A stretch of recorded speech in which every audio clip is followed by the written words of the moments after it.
Que el Señor les bendiga en esta hora. Les saluda el hermano Jacob.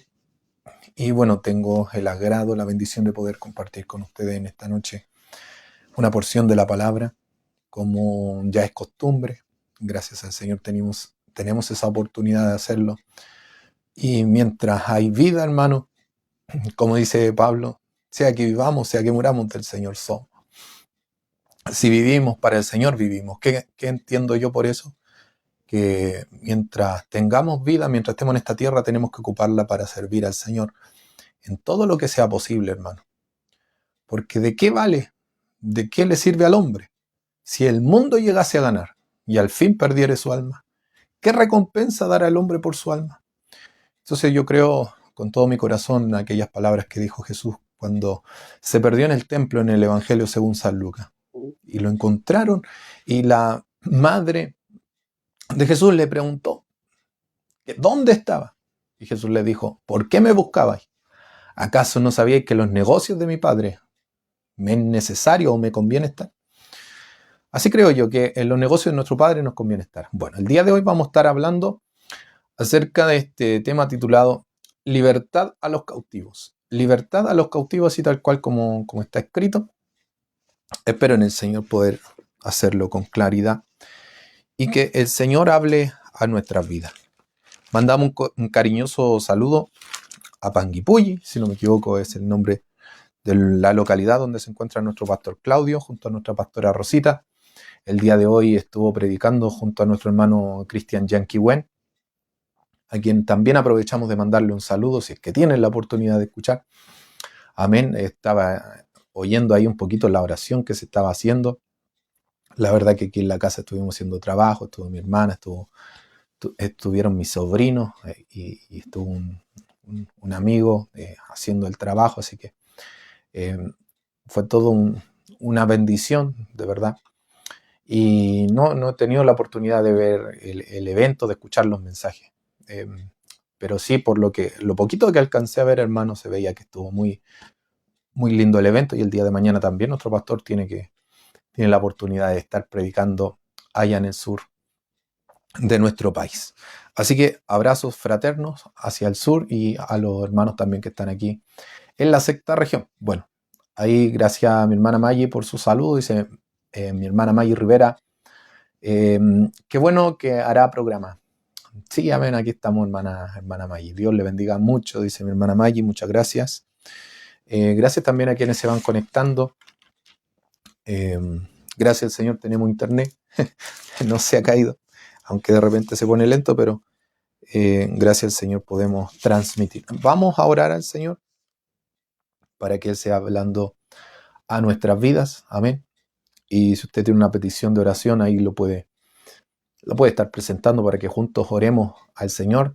Y yo sé que, como dice su palabra, si 2 o 3 se ponen de acuerdo en pedir algo en mi nombre, yo lo haré. Así que oramos al Señor. Padre amado, en el poderoso nombre de tu Hijo Jesucristo, nos dirigimos ante tu presencia. Dios mío, recurrimos a esa sangre derramada en la cruz, a ese precio pagado. Tú pronunciaste, Señor, esas palabras, consumado es. Está todo hecho, Señor, está pagado en su totalidad el precio por el pecado. Y tú nos has dado libertad, nos has dado libre acceso, Señor, para acercarnos al trono de la gracia. Hoy venimos confiadamente, Señor, no en arrogancia, sino, Dios mío, en gratitud. En gratitud, Dios mío, nos acercamos ante tu presencia. Como lo dicen los salmos, entrad ante su presencia con alabanza, con acción de gracia, Dios mío, con gratitud, Dios mío. Entiendo que la gratitud es reconocer todas aquellas cosas, Señor, todas aquellas cosas que ha hecho por nuestras vidas. Y la ingratitud, Dios mío, es olvidar todas las cosas que tú has hecho por nosotros. Por eso, Señor, ¿cómo olvidar? Por eso David oraba, para que su alma no olvidara ninguno de tus beneficios, Señor. Él es el que sacia de bien nuestra boca, de modo que nos rejuvenezcamos como el águila, Señor. El que nos corona de favores, el que ha sanado todas nuestras dolencias, Señor. El que nos da vida, el que ha rescatado del hoyo nuestra vida, Señor, el que nos ha sacado del pozo o del lodo cenagoso del pecado, como dice el Salmo 40, Señor. Por eso te agradecemos, te alabamos, te bendecimos y te pedimos una vez más que hables a nuestras vidas, Señor. Saca todo lo que no te agrada de nuestros corazones. Límpianos, purifícanos con esa sangre preciosa. Llénanos de ti, Dios mío, danos esa palabra ungida para poder alimentar a tu pueblo, Señor, porque está escrito que no solo de pan vivirá el hombre, sino que de toda palabra que procede, que sale de la boca de Dios. Señor, en esta hora te quiero pedir por María Zamorano, Señor, que ella está muy delicada de salud. Dios mío, es una anciana que me pedía la oración, Dios mío. Te rogamos tu presencia, te rogamos tu bendición sobre su vida, sobre su cuerpo, aquellos dolores, Dios mío, que le aquejan, Padre Santo. Toda enfermedad tú le conoces, tú conoces su vida, tú conoces lo más íntimo de su corazón.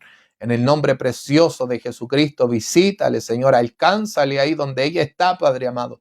No solamente a ella, sino también su familia, porque yo creo, Señor, que no solamente estás interesado, Dios mío, en una sola persona, sino también en el hogar, Padre amado.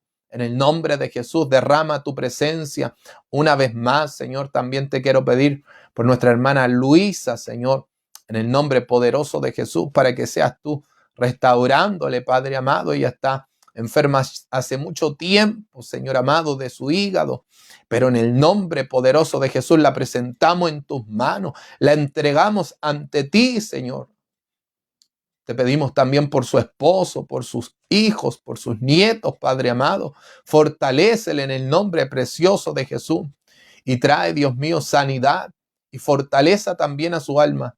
Bendice los hogares, Señor, de aquellos que están escuchando, y te pedimos una vez más tu bendición sobre nuestras vidas, esa que proviene del Padre, del Hijo y de su Santo Espíritu. Amén y amén. Dios también bendiga a nuestra hermana Jenny Soto. Dice: buenas noches, mi hermano Jacob, que Dios le bendiga muy grandemente. Muchas gracias, mi hermana Jenny, por sus saludos. Saludos también a su familia. Dios también bendiga a mi hermana. No sé si he tenido la oportunidad de llegar a su casa. Estuvo todo el día casi trabajando aquí. Dice: Dios te use y te bendiga en este día, hermano, para su gloria. Muchas gracias, mi hermana, también por sus cariños y sus saludos.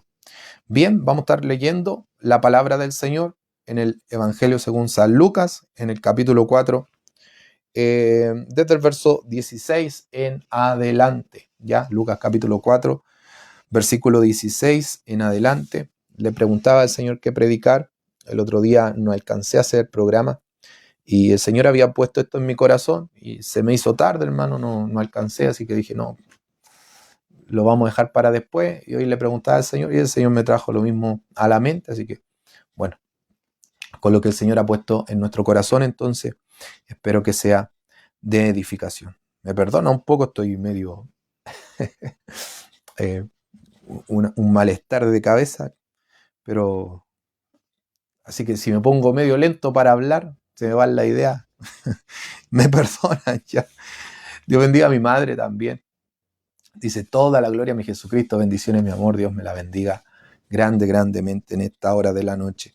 Ya, así que vamos a comenzar. Lucas capítulo 4, verso 16.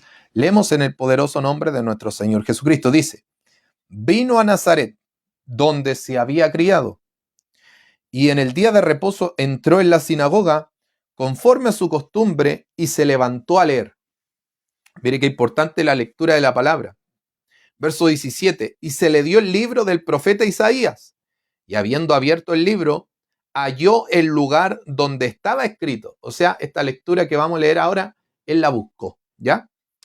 Dice el verso 18, el Espíritu del Señor está sobre mí, por cuanto me ha ungido para dar buenas nuevas a los pobres, me ha enviado a sanar a los quebrantados de corazón, a pregonar libertad a los cautivos y vista a los ciegos, a poner en libertad a los oprimidos, a predicar el año agradable del Señor. Verso 20, y enrollando el libro, lo dio al ministro y se sentó.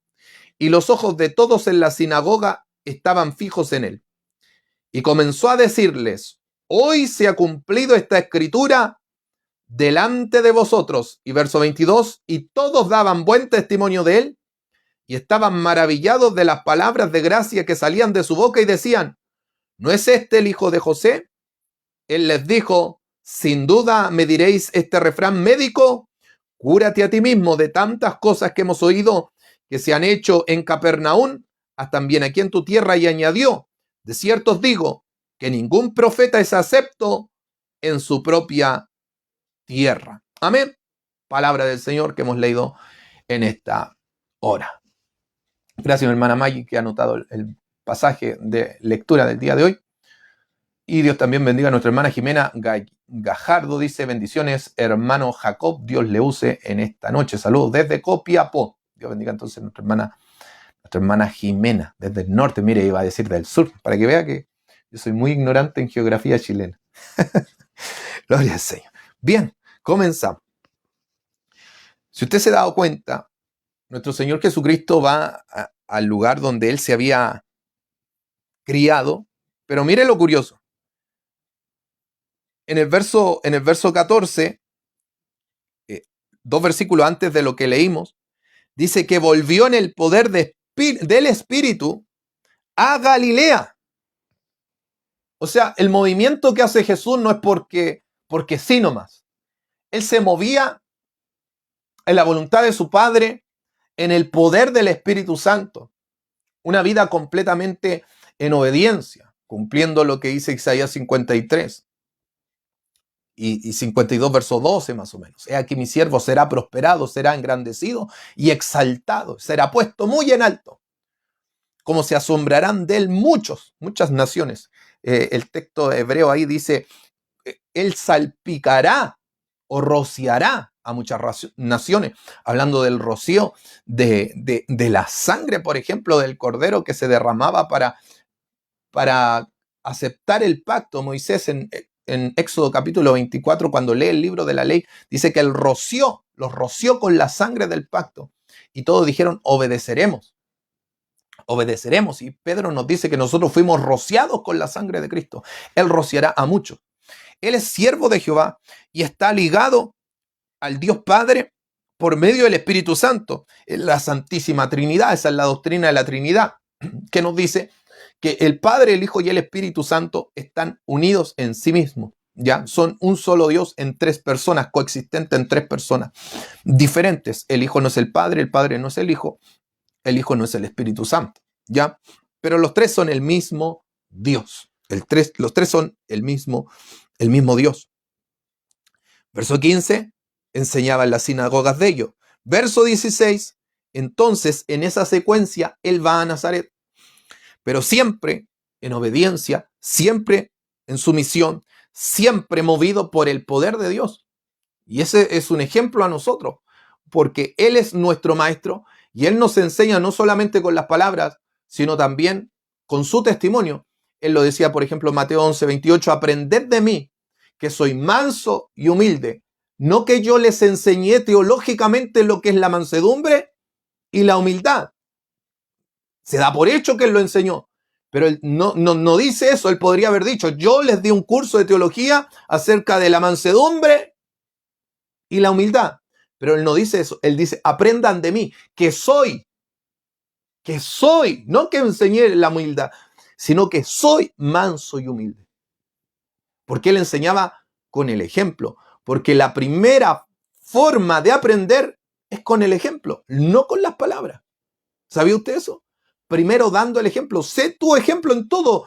Pablo le dice a Timoteo, lo primero que le dice, ninguno tenga en poco tu juventud, sino sé ejemplo, sé tu ejemplo.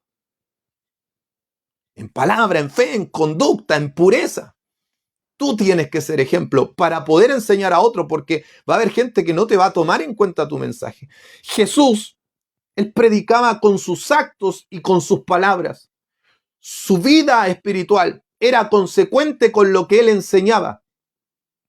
No era como el famoso discurso, el cura Gatica predica, pero no practica. No, él era consecuente, sus palabras con sus hechos. Dios bendiga a mi hermana Analía, que nos manda saludos. Saludos también a mi hermana Analía y a la familia. Amén. Entonces, él va donde se había criado. Y qué difícil es predicar a quienes nos conocen. Porque muchas veces aquellas personas que nos conocen, en general, no quieren escuchar.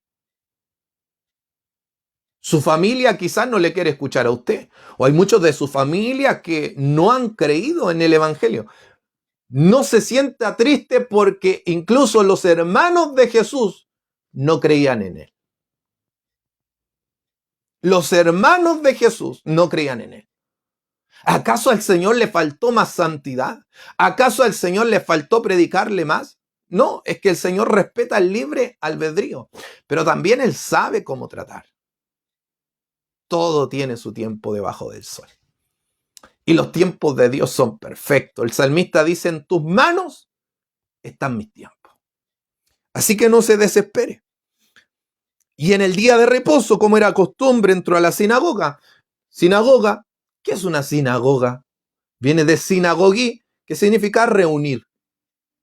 Sinagoga es un lugar de reunión que lo inventaron los judíos en la época de la deportación a Babilonia, cuando fue destruido el templo.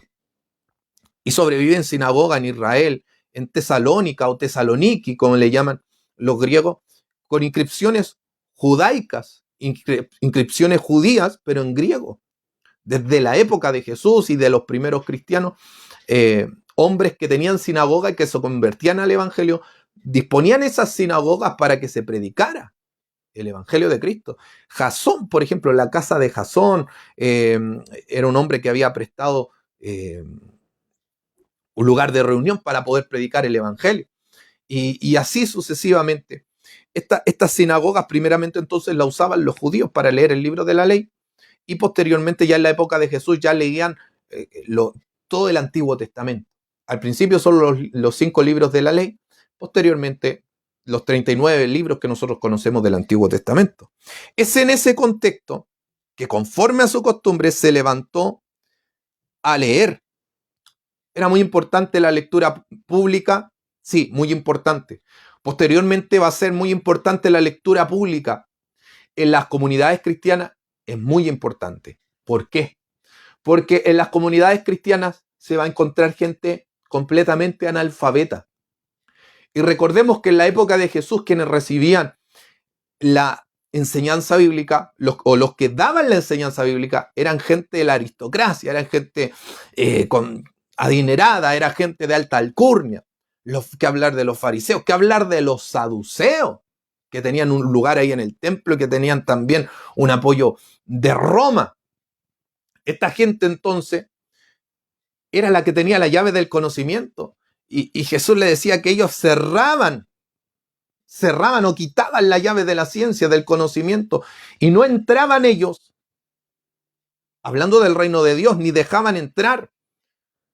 Pero cuando Pedro, por ejemplo, en Mateo 16, 18, le dice, yo te digo que tú eres Pedro, sobre esta roca edificaré mi iglesia, y las puertas del Hades no prevalecerán contra ella, y a ti te daré las llaves del reino de Dios.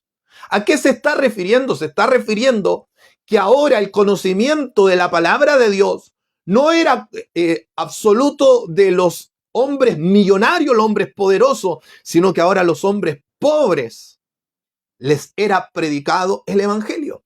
Pero tranquilos, vamos para allá. Es por eso que Jesús le manda a decir a Juan la señal que distinguía por qué él era el Mesías. Id y haced saber a Juan lo que habéis visto y oído. Los ciegos ven, los mudos hablan, los sordos oyen, los leprosos son limpiados, los muertos son resucitados, y a los pobres les es predicado el evangelio. ¿Por qué tendría que ser una señal? Porque los pobres iban a ser los más necesitados de conocer el evangelio, conocer esto que va a leer Jesús a continuación. Se levantó a leer. Si usted ve Apocalipsis capítulo 1, dice, bienaventurado el que lee, los que oyen y los que guardan las palabras de esta profecía, porque el tiempo está cerca. ¿Por qué dice el que lee y no dice los que leen? Porque era costumbre, luego de las sinagogas, cuando los cristianos se reunían, uno tomar el rollo, uno tomar el libro, uno leer, y todos los otros escuchaban. Lo mismo que hace el pastor, su pastor, el predicador, el hermano en la iglesia cuando lee la Biblia. Uno lee y todos oyen.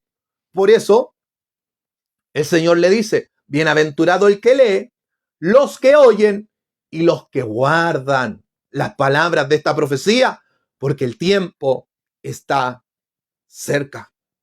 Siempre es importante la bienaventuranza. Cuando en Lucas una mujer le dice a Jesús, bienaventurados los pechos que mamaste y el vientre que te dio a luz, Jesús le dijo, más bienaventurada mujer son los que oyen la palabra de Dios y la guardan, la hacen, la obedecen.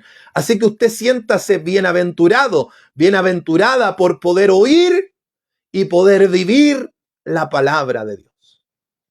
El predicador invitado en esa reunión no era un evangelista internacional, no era un hombre de la sinagoga tanto, criado a los pies del rabí Gamaliel o Hilel, que era el abuelo de Gamaliel. No. El que iba a leer la palabra, oh bendito Dios, el que se iba a parar al frente, el que iba a tomar la palabra de Dios, porque hay muchos que desprecian la lectura de la palabra de Dios. Hoy, sin más exagerar, hace una casi media hora atrás, escuché un evento en Centroamérica. Lo único que cantaban es, tu grito tiene poder, tu grito tiene poder, tu grito tiene poder, tu grito tiene poder, tu grito tiene poder, tu grito tiene poder, tu grito tiene poder. Y mi pregunta es, ¿el grito de qué tiene poder? Porque hasta un impío puede gritar. Pero ¿qué grito es el que tiene poder? No un grito cualquiera, no un ruido por meter ruido, no un metal que resuena, un címbalo que retiñe, no, sino que la palabra de Dios en la boca de un siervo de Dios, la palabra de Dios tiene poder. Esto no es gritar por gritar, ni cantar por cantar. Ni usted puede ser el mejor baterista, el mejor tecladista, el mejor guitarrista, el mejor saxofonista, sin importar el instrumento que toque, sin importar lo que haga. Lo importante es el Dios de poder que está con nosotros. Entonces, ¿qué Cristo tiene poder?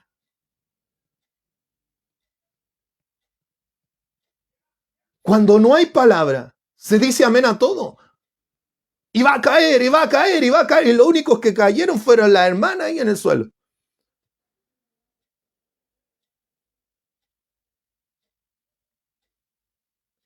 Han despreciado la palabra de Dios. Lámpara es a mis pies tu palabra y lumbrera mi camino. Es que por eso entendemos, y no me malinterprete, amo la presencia de Dios. Pero si yo no tengo dirección por medio de la palabra, voy a tropezar y no voy a saber en qué tropiezo. Lo que leyó nuestro pastor en Proverbios capítulo 4 ayer. Que el hombre que tropieza no sabe en qué tropieza el impío. Porque no se alumbra con la palabra. Y usted puede danzar mucho, puede hablar muchas lenguas, puede tirarse al suelo si quiere. Gloria a Dios. Pero la pregunta es, ¿después qué va a hacer? ¿Qué va a obedecer? ¿Qué dirección va a seguir? ¿Qué decisión va a tomar? ¿Qué va a hacer ante la lectura de la palabra del Señor? Ahora se paró el Rey de Reyes a leer la palabra.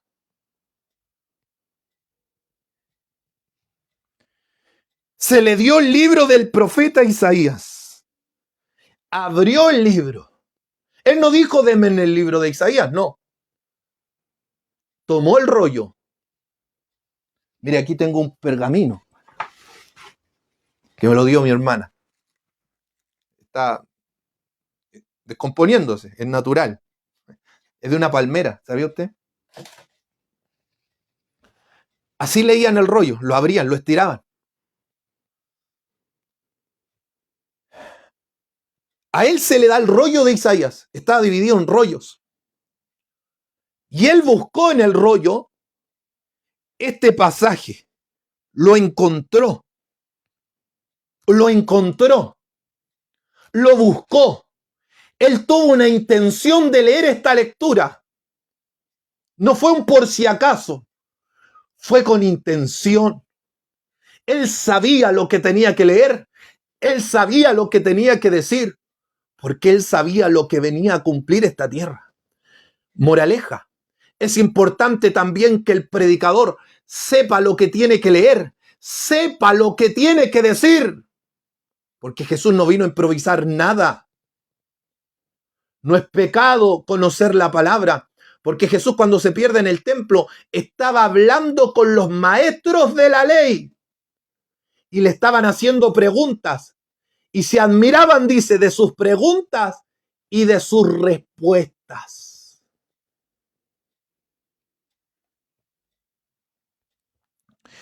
Hermano, abrió el rollo, encontró el lugar, se puso a leer.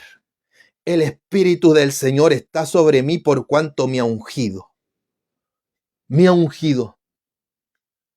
Jesús está leyendo y esto literalmente, Jesús lo va a decir, es el cumplimiento de la palabra. ¿Sabe usted que cuando usted lee la palabra, Pedro lo dice, tenemos también la palabra profética más segura? Y él estaba leyendo una profecía, a la cual hacéis bien en estar atento, como antorcha que alumbra en medio de un lugar oscuro. ¿Usted quiere una profecía que no se equivoque? Lea la palabra. Conozca la palabra. Y esa palabra se va a hacer una realidad en usted. Porque cielo y tierra pasarán, pero sus palabras nunca pasarán. Si usted profetiza, se puede equivocar. Pablo dice, juzguen los demás. A usted lo pueden juzgar, lo pueden colar. Pueden decir, es verdad o es mentira. Se equivocó. Quizás fue una interpretación suya. Ahora vemos oscuramente por espejo, dice Pablo. Pero entonces, cuando venga lo perfecto, conoceré cara a cara, como yo fui conocido. Ahí conoceré todas las cosas a la perfección. Ahora, ¿qué nos queda? Su palabra. No es que Dios no me pueda hablar y decir algo. Gloria a Dios. Pero también yo me puedo equivocar. Pero esta palabra no falla. Y mire, él podría decir, yo... y dar una definición y decir, yo vengo a cumplir esto, esto, esto y esto, y no citar la Biblia. Pero la citó, la leyó. El Espíritu del Señor está sobre mí por cuanto me ha ungido para dar buenas nuevas, buenas noticias a los pobres. Pero si ellos eran los que necesitaban la palabra, me ha enviado a sanar a los quebrantados de corazón, algo espiritual. Cuánta depresión, cuánta tristeza. Yo lo contaba hoy día a un hermano. Le decía cómo una mujer atea, amiga de uno de los autodenominados 4 jinetes del ateísmo, amiga personal de Richard Dawkins, que le hizo una guerra al cristianismo y junto con su amiga empezaron a hacer charlas contra el cristianismo. Solamente por una depresión esa mujer fue al psicólogo. Atea, siendo atea y científica. ¿Sabe qué le dijo el psicólogo? Que era una mujer. Le dijo, lo que tú estás viviendo es una crisis de fe. Le dijo, ¿sabes lo que tienes que hacer? Anda a tu casa, cierra la puerta, dobla tus rodillas y ora a Dios. No importa que vaya en contra de tu ego, dijo. ¿Qué más puedes perder? Esta mujer dijo, yo probé pastillas, probé tratamiento y nada funcionaba. Dijo, y le hice caso a la psicóloga. Llegué a mi casa, cerré mi puerta, doblé mis rodillas y hablé con Dios. No sabía cómo orar, no sabía qué decir, pero al instante que hablé con Él, al instante dijo, fue un milagro. Mi depresión se fue, mi angustia se fue. Y no sé cómo, pero ahora yo creo en ese Dios. Y le decía a Richard Dawkins, que estaba en una entrevista con ella y un anfitrión cristiano le hacía las preguntas. ¿Y cómo? Le decía Richard Dawkins. Entonces tú crees todo lo que dice la Biblia, tú crees lo que dice el predicador, porque ser cristiano es algo más que decir yo creo en Dios, dijo Richard Dawkins. Tú tienes que creer en la resurrección de Cristo, tú tienes que creer que Jesús es el Hijo de Dios. Y le empezó a decir, este hombre sabía lo que tenía que creer la mujer. Y le dijo, Richard, yo sé lo que tú crees, Y yo estuve en la vereda del frente. Le dijo, yo lo que te puedo decir es que tú hablas desde una vereda donde no hay nada. Y yo hablo donde he aceptado, de un lugar donde yo he aceptado que hay algo. Y ese algo es alguien. Y ese es Dios. Y si Él es Dios, Él puede hacer cualquier cosa. Por lo tanto, yo creo que Él puede hacer que los muertos resuciten. Yo creo que Él levantó a Jesús de entre los muertos. Creo lo que la palabra de Dios dice. No me preguntes cómo, pero si Él existe, todo es posible. Todo es posible. Dios bendiga a nuestra hermana Marixa Carlos. Siempre una bendición, mi hermana Marixa. Muchos cariños, bendiciones para usted, para su familia. Amén. Él es ungido, es el Cristo, para dar buenas noticias a los pobres, aquellos que no tienen acceso a psicólogos, aquellos que no tienen acceso a la Biblia, aquellos que no tenían acceso a esas escuelas de rabinato, a esas escuelas o institutos teológicos, porque serían todos enseñados por Dios. El Dios mismo encarnado ahora estaba predicando la palabra. Y póngase un poquito en el lugar, medite usted, hermano.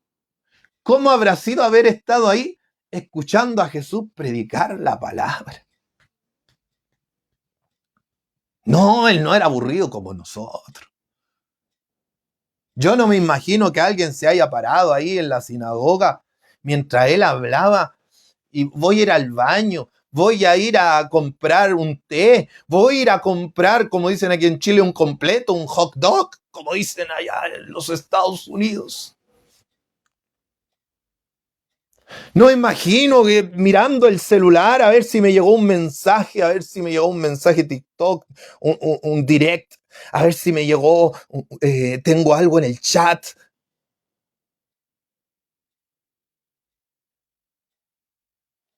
¿Cuántas veces ignoramos la palabra? Porque toda esta palabra se estaba cumpliendo. ¿Sabe qué pasa, hermano? Que cuando usted oye con fe la palabra, esa palabra se hace una realidad en usted. Pablo le dijo a los Gálatas, ustedes recibieron el Espíritu por las obras de la ley o por el oír con fe. ¿Sabe por qué la gente muchas veces no recibe nada? Porque no cree nada. Porque si no le gritan fuego, fuego, fuego, no cree que hay fuego. ¿Y qué dijeron los discípulos camino de Maús? ¿Acaso no ardían nuestros corazones cuando Él nos citaba la palabra? Pero ya el corazón no arde con la palabra. Porque los cantantes tienen millones de reproducciones, 500 millones, 200, Marcela Gándara, 200 millones, Marcos Witt, ¿cuántos millones de reproducciones? Vea un predicador bueno, ¿cuántas reproducciones tiene? Si no es el hermano Gigi Ávila o Jimmy Swagger, pare de contar. Pare de contar porque a la gente no le gusta oír la palabra. No, pero viene un profeta del planeta Saturno y trae una nueva revelación. ¡Oh, de verdad! ¿Qué me va a decir? Pongamos atención. Y trae un libro. ¡Oh, comprémosle ese libro! Y la revelación que está escrita aquí, ¿no?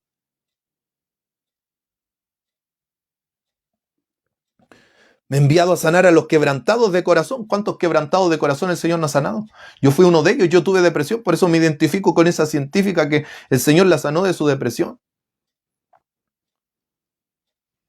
Porque hay poder en Jesús, hay poder en la palabra tiene poder y se cumple, viva, es eficaz. Pues ese cántico de delante, tu grito tiene poder, tu grito, ¿qué grito tiene poder? ¿Qué grito tiene poder? Hermano, ¿usted no cree en gritar? Sí, yo grito. Pero yo creo que el Dios que alabo tiene poder. No yo. Una vez lo escuché. 2 veces también dice el salmista que de Dios es el poder. Él es el todopoderoso. ¿Qué grito tiene poder? No es que cuando gritaron los muros de Jericó cayeron ante la orden de la palabra de Dios. Si Dios no daba la orden, aunque se hubieran reventado gritando, los muros ni se inmutan. Es cuando hay sometimiento a la palabra de Dios.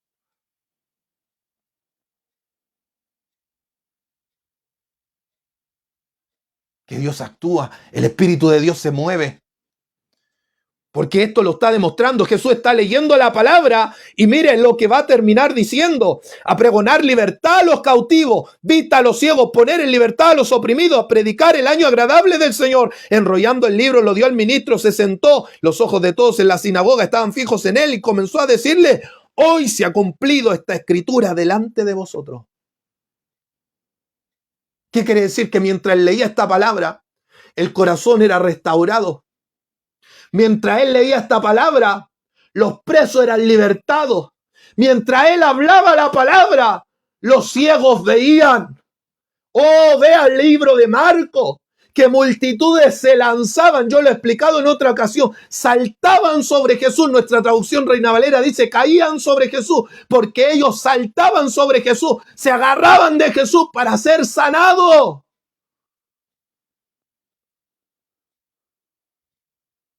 Él leía y cumplía lo que leía. Esa palabra se hacía una realidad. Pero hermano, usted dijo que iba a hablar de esta libertad a los cautivos. ¿Por qué habla de libertad al cautivo? ¿Por qué habla de pregonar el año agradable del Señor? Porque él está no solamente citando a Isaías, sino que Isaías, cuando escribe inspirado por el Espíritu Santo, se está tomando de Levíticos capítulo 25, el año del jubileo. En el año del jubileo, en el capítulo 25, en el versículo 10 del libro de Levítico, dice lo siguiente. Levíticos capítulo 25, versículo número 10, dice: y santificaréis el año 50 y pregonaréis libertad en la tierra a todos los moradores. Ese año os será de jubileo y volveréis cada uno a vuestra posesión y cada cual volverá a su familia. Cada 50 años se contaban los años de reposo. Cada 7 años la tierra tenía que reposar. Cada 7 años. Así, 7 por 7 daría 49 años. Cuando fueran los 49, el año 50 sería un año de reposo. La tierra descansaría y se proclamaría libertad a los cautivos. ¿Por qué? Porque la tierra se vendería. Cuando había una deuda, alguien tenía que vender su tierra para poder pagar la deuda, o vendía su casa, su terreno, su tierra, todo. Pero mire lo que dice el verso 23. La tierra no se venderá a perpetuidad. No va a ser eterna la venta de una tribu a otra, por ejemplo, no. No se venderá a perpetuidad. Porque la tierra, dice, mía es. ¿Quién está hablando? Es Dios. Mía es la tierra. Vea el Salmo 24, de Jehová es la tierra y su plenitud. Verso 1, el mundo y los que en él habitan. Vea Isaías capítulo 8, verso 8, donde muchos dicen que el Emanuel que nace de Isaías capítulo 7, versículo 14, de una virgen, no es Jesús, sino que es el hijo del profeta Isaías, dicen ellos. Y yo les pregunto a ellos, ¿por qué en Isaías capítulo 8, versículo 8 dice que los asirios invadirían tu tierra, oh Emanuel?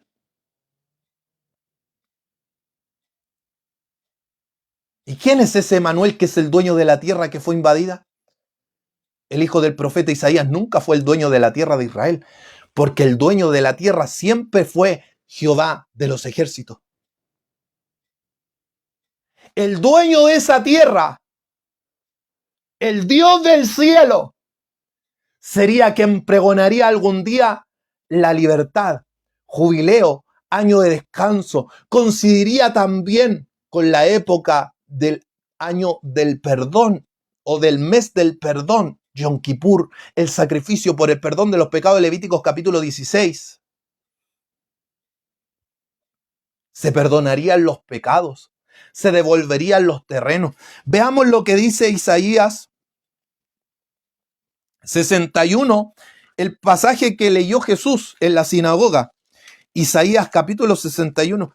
Hermano, ¿estamos leyendo un pasaje que leyó Jesús hace 2000 años? Sí. ¿Usted valora un poco eso? Estamos leyendo la Biblia, los pasajes que leía Jesús. ¿No le provoca algo a usted? ¿Voy a leer lo mismo que leyó mi Señor? ¿Voy a escuchar la misma prédica que predicó mi Señor, mi Maestro? No mi predicador de YouTube favorito, no mi predicador de Facebook favorito. ¿Voy a escuchar o leer lo que leyó mi Señor Jesucristo? ¿Acaso no es lindo tener ese privilegio? Recuerdo una hermana, la tía Joanny Ventes, una misionera en Brasil, de Brasil, que viajó a África. Cuando viajó a África, hicieron una convención donde invitaron a mujeres. Esas mujeres viajaban cerca de 300 kilómetros a pie. A pie. A pie. Y no solas, sino con sus hijos. 4, 5, 6 hijos viajando a pie. La hermana Joanny Ventes dice que una de esas mujeres llegó con sus pies reventados, ensangrentados, de tanto caminar. Y dice que cuando llegó tomó a sus hijos y le pidió a la tía Joanny Ventes, le dijo, ¿tienes una Biblia para mí? Y se la pasó. Y llamó a sus hijos y le dijo, hijos míos, este es el libro de Dios. Ahora pueden morir tranquilos porque han conocido el libro de Dios. Le dijo, tía, puede leer la Biblia para mí y para mis hijos, porque yo no sé leer y no tengo una Biblia, pero no quiero que mis hijos se mueran sin conocer el libro de Dios. Y dice que cuando lo leyó, le cayeron sus lágrimas. Hijos míos, ahora pueden morir en paz, porque hemos conocido el libro de Dios. Yo le pregunto, ¿qué hace usted con el libro de Dios? ¿Qué hace usted con la palabra de Dios?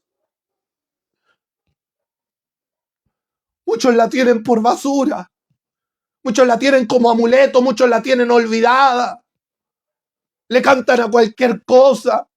Lo decía un pastor, lo escuchaba en la mañana. Antiguamente los himnos eran basados en la escritura. Eran hombres que amaban la Biblia, amaban la música. Y sus mensajes eran cristocéntricos, hablaban de la cruz. Ahora hablan de usted, ahora hablan de mí, ahora hablan de tu problema y mi problema, de tu victoria y mi victoria.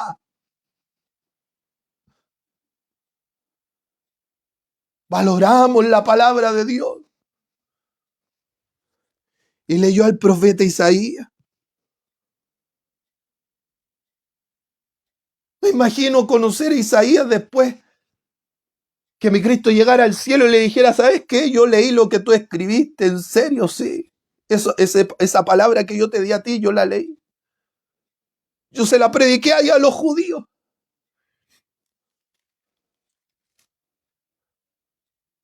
Se cuenta que a Isaías dice, la tradición judía dice que a Isaías lo aserraron. Se escondió en un árbol arrancando el rey Manasés. Y la tradición judía dice que el rey Manasés mandó a cerrar el árbol con el profeta adentro.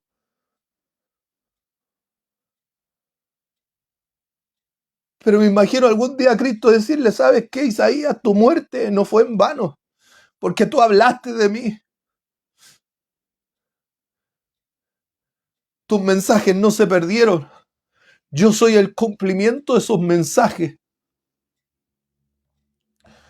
porque esto se tenía que cumplir literalmente, la libertad de los cautivos. Veamos, Isaías 61, verso 1 dice: el Espíritu de Jehová el Señor está sobre mí, porque me ungió Jehová, me ha enviado a predicar buenas nuevas a los abatidos, a vendar a los quebrantados de corazón, a publicar libertad a los cautivos y a los presos apertura de la cárcel, a proclamar el año de la buena voluntad de Jehová. Era el año donde los cautivos, los esclavos incluso, eran libertados.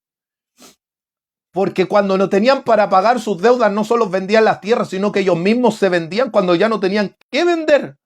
Se vendían ellos como esclavos.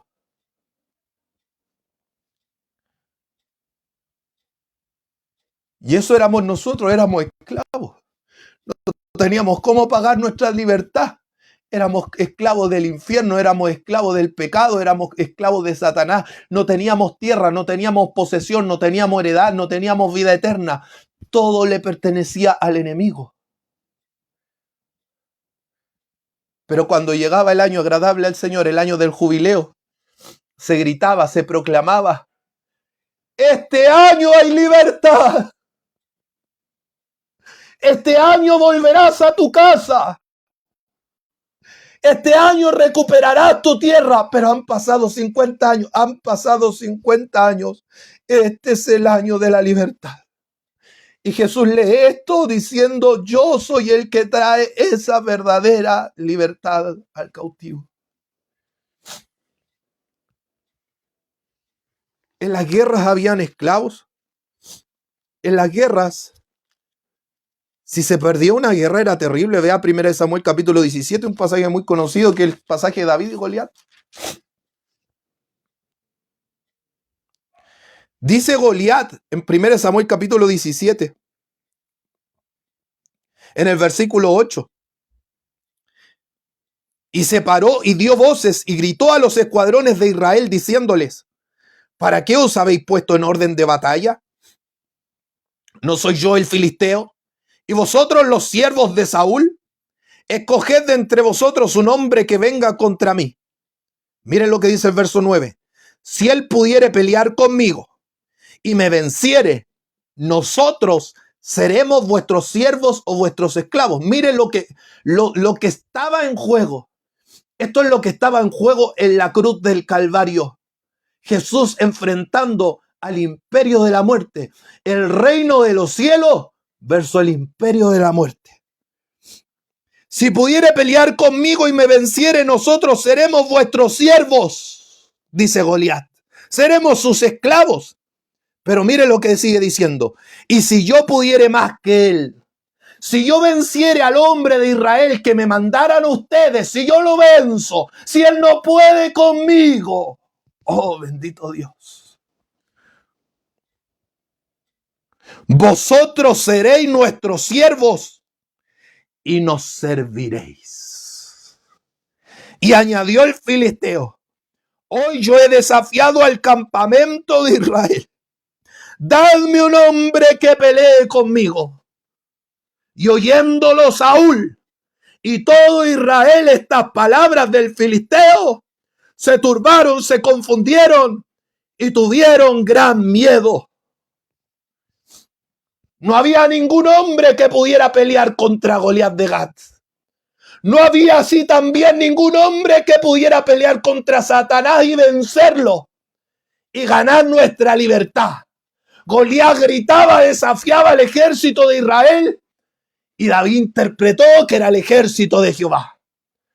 Pero David, que estaba con Jehová, o Jehová estaba con David, dijo: ¿quién es este incircunciso que ha desafiado el ejército de Jehová de los ejércitos? Yo pelearé. David, viene una palabra hebrea que es Dodi, que aparece en Cantar de los Cantares: he aquí la voz de mi amado. Dodi significa amado y también significa cacique o líder. Mateo capítulo 3, cuando Jesús es bautizado, el cielo se abre, desciende el Espíritu Santo como paloma y se escucha una voz tremenda, sublime del cielo que dice: este es mi hijo amado, este es mi hijo Dodi, este es mi hijo David,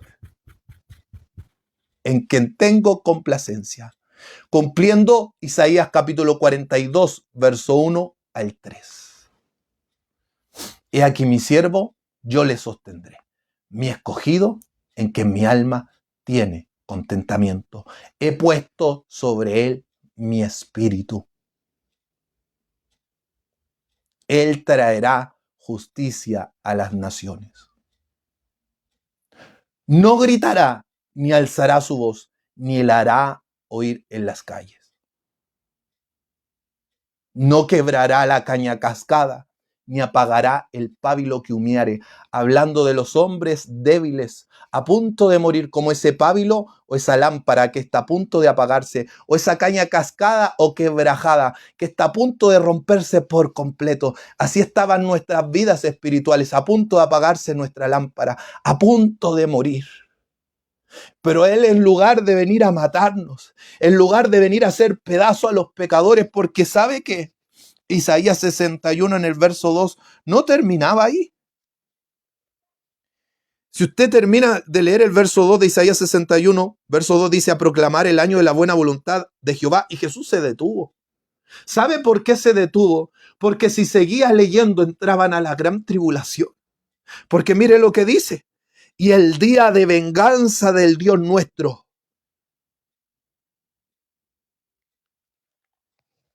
Si Él solamente hubiera traído venganza, si Él solamente hubiera venido en poder y gloria, si Él le hubiera cumplido lo que le dice a Pilato: mi reino no es de este mundo, porque si mi reino fuera de este mundo, mis siervos pelearían por mí. Si Él hubiera peleado para matar al pecador, no queda esperanza, no queda uno vivo, no queda uno en el cielo. Pero gloria a Dios que en lugar de venir a matar al pecador, Él vino a ocupar el lugar del pecador para Él dejarse matar, para que el pecador que estaba a punto de ir al infierno ahora fuera al cielo. David se enfrentó a Goliat, resumiendo, lo venció en el nombre de Jehová de los ejércitos, le cortó la cabeza, Israel fue libre. Un último ejemplo para terminar.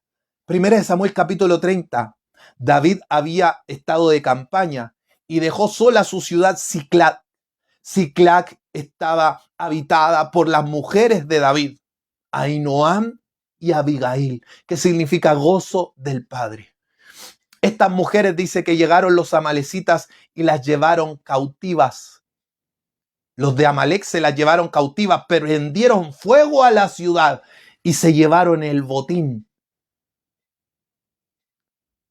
David, al enterarse que los amalecitas habían hecho esto, se puso a llorar, clamó delante de Jehová, pero mandó a pedir el efod, que era una prenda que usaban los sacerdotes, y empezó a preguntarle a Jehová: ¿pelearé yo contra Amalec? ¿Subiré? ¿Los venceré? Y Dios le dice: anda, porque los he entregado en tu mano, anda, porque los vencerá. Iba con 600 hombres de guerra, pero dice que llegando al torrente de Besor, que significa fresco, nuevo, frescura, dice que hubieron 200 hombres que no pudieron pasar y se quedaron en el bagaje cuidando el alimento y todo lo que llevaban.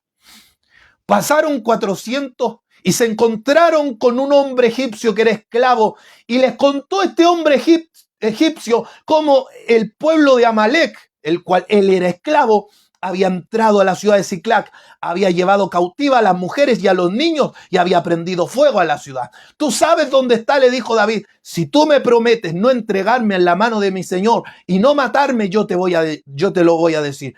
Te lo juro que no te voy a hacer daño. Entonces yo te mostraré dónde está. Y fueron a la ciudad donde estaban cautivas las mujeres, los niños, y estaba todo el despojo o el botín de guerra que habían ganado los amalecitas. Y dice la palabra del Señor que David peleó contra Amalec y David venció. Y 400 hombres de Amalec sobrevivieron y salieron arrancando en caballos.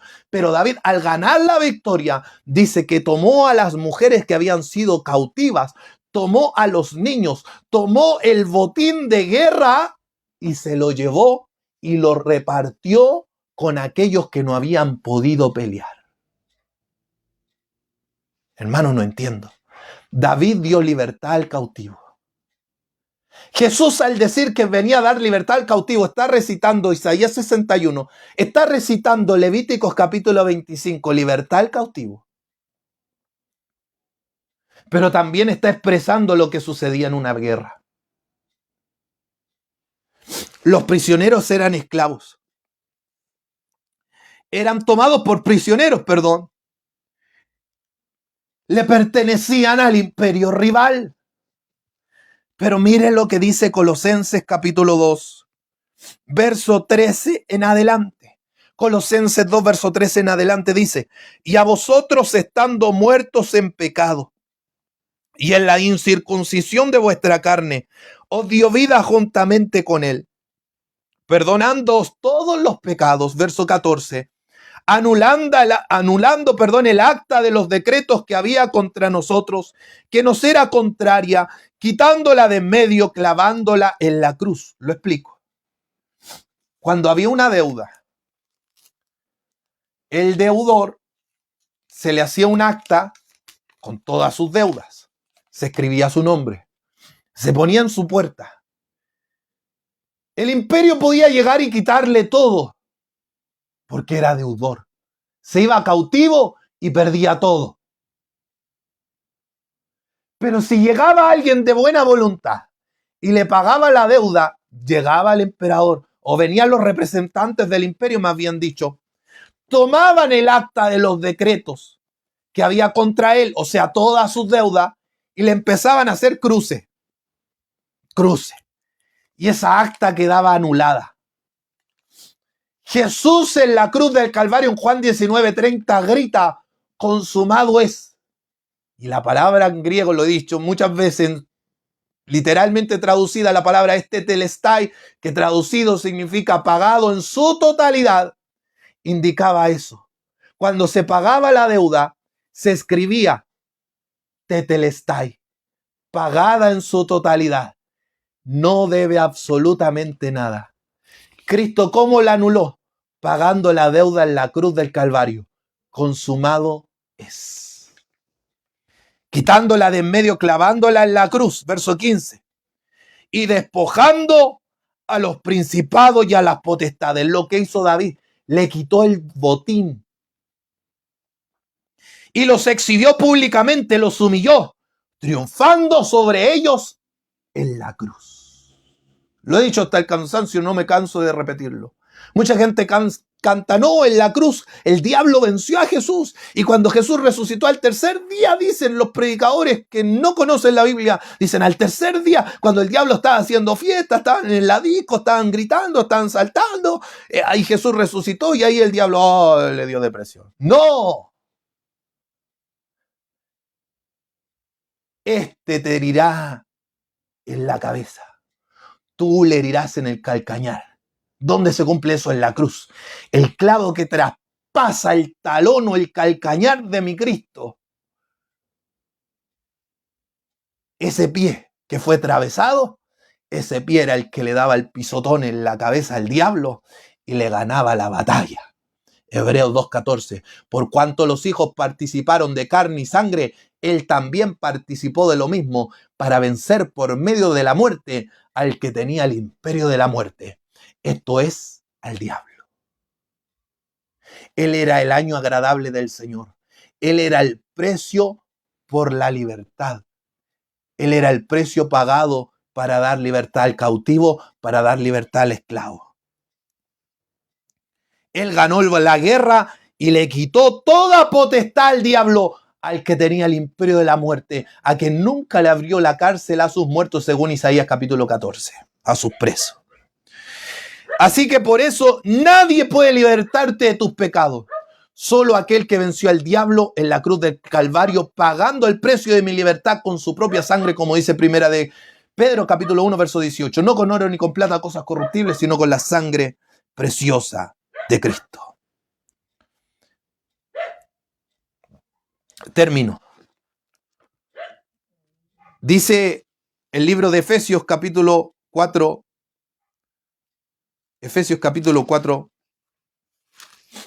versículo 8,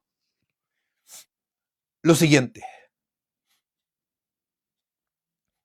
Por lo cual dice, Efesios 4:8, por lo cual dice, subiendo a lo alto, llevó cautiva la cautividad a los cautivos de guerra. Y dio dones o regalos a los hombres. Y eso que subió, ¿qué es? Sino que también había descendido primero a las partes más bajas de la tierra. El que descendió es el mismo que también subió por encima de todos los cielos para llenarlo todo. Lo explico. Al descender, lleva a los que estaban ahí en el Hades, en el Seol, dividido en el Antiguo Testamento por el paraíso, el seno de Abraham, una cima que es el abismo. Ve Apocalipsis 9, aquellos demonios que salen del pozo del abismo que salía como humo de un gran horno. Según 2 de Pedro capítulo 2 versículo 4, ahí están los ángeles que pecaron y no guardaron su dignidad. Según Judas capítulo 1 versículo 6 también, en prisiones de oscuridad. Esa gran cima que vio el rico y Lázaro. Al otro lado estaba el Hades, el infierno. Pero estos que estaban por el imperio de la muerte cautivos, aunque estaban en el paraíso, no estaban en el trono de Dios. Pero ¿qué hizo David cuando le ganó la guerra a Amalec? Tomó a los que estaban cautivos y los llevó de vuelta a su ciudad. Y repartió el botín con los pobres. Así también mi Cristo descendió donde estaba el profeta Isaías y le dijo: Isaías, he cumplido lo que tú escribiste de mí. Yo fui herido por tus rebeliones. Yo fui molido por tus pecados. El castigo de tu paz fue sobre ti. Y por mis llagas tú eres sanado. Yo traje libertad al cautivo y yo vengo a llevarme a todos los cautivos completamente libres al reino de los cielos. Porque el velo del templo se rajó y yo vengo a hacer un camino hacia el Padre por medio de la sangre que derramé en una cruz. Ustedes son libres y pueden ir libremente al trono de la gracia a gozarse en la presencia de su Dios. Termina Isaías 53 diciendo que con los fuertes repartiría despojos o el botín de la guerra. Esos despojos, ese botín de guerra, son los dones que Él dio para llenarlo todo. Los dones del Espíritu Santo, que son dadas a las riquezas en gloria en Cristo Jesús, para que usted compre oro refinado en fuego. Ahora ya no ande buscando millones de dólares, ni de pesos, ni de reales, ni del país que esté. Ahora ande buscando de la presencia de Dios, por ese regalo que Cristo nos dio, por vencer en la cruz del Calvario. Porque el Espíritu Santo aún no había venido, según Juan 7, 37, 38, porque Cristo aún no había sido glorificado. Pero Él, al vencer la muerte y derrotar al diablo y quitarle toda autoridad, Él tiene para darle dones a su iglesia. Él envía a su Espíritu Santo, el ayudador. Él no nos deja solo. Es el pago por adelantado de la posesión adquirida para que algún día nosotros también lleguemos allá arriba al reino de los cielos. Cuando suene la final trompeta, los muertos en Cristo resuciten primero y nosotros, los que vivimos, los que hayamos quedado, seamos arrebatados juntamente con ellos en las nubes para recibir al Señor en el aire y así estar siempre con el Señor. Por tanto, hasta que llegue ese día, como dice 1 Tesalonicenses 4:18, nos alentamos los unos a los otros con estas palabras, como dice 1 Corintios capítulo 15 al final: Maranata, o 16, el Señor viene. Porque yo vivo, vosotros también viviréis. Él trae verdadera libertad. Porque si el Hijo es libertario, dijo Jesús, seréis verdaderamente libres. Y todo esto se recibe solo por fe en lo que Cristo hizo en la cruz del Calvario. No es cuanto yo grite que mi grito tiene poder. Es que el que yo alabo, al cual yo le grito, al cual yo clamo, ese sí tiene todo el poder. Y Él venció. Él venció por mí en una cruz. Y porque Él venció, somos más que vencedores, somos libres. Saca mi alma de la cárcel, dice David en el Salmo 142, para que pueda alabarte si Él ya le libertó. ¿Por qué entonces no alaba su nombre? Lo dejo, que el Señor me lo bendiga y espero que se goce. Mañana nos reuniremos para alabar a quien venció y compró nuestra libertad y ha dado libertad al cautivo para servirle y para algún día llegar a su trono y estar para siempre con el Señor. Que Dios les bendiga.